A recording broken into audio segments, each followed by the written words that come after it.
मांगी ले जब मना करेलू कमर में दर्द के बहाना करेलू ले गोरी कमर में दर्द के बहाना करेलू ले गोरी कमर में दर्द के बहाना करेलू माई रे।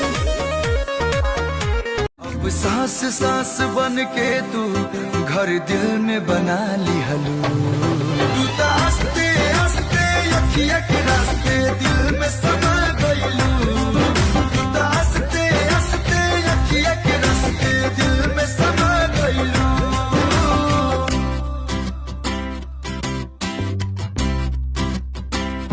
कबो ना सोचनी हम पहले कि इश्क के रंग हम पे चढ़ी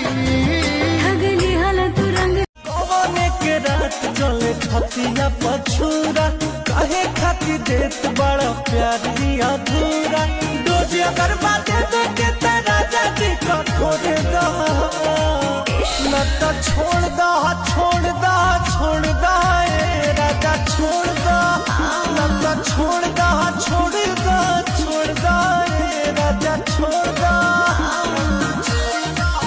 सबके नमस्ते दोस्तों, कैसे बानी लो? ठीक बानी लो कि ना? कमेंट में जरूर बताओ लो कैसे। हम तो ठीक बानी। गोलू पटेल जी रोरा के का जवाब दी?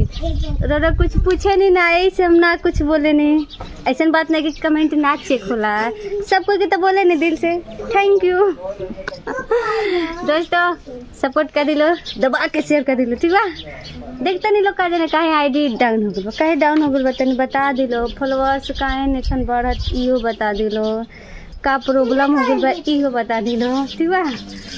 तो कैसन बानी दो लोग ये पहले बता देंगे, ठीक बा? कैसे कि आज के रील कैसन लग रहा? ठीक ना लग रहा? हमारे जन्म में ठीक नहीं के आज के रील ठीक नहीं से कहाँ से बेकार गुबला।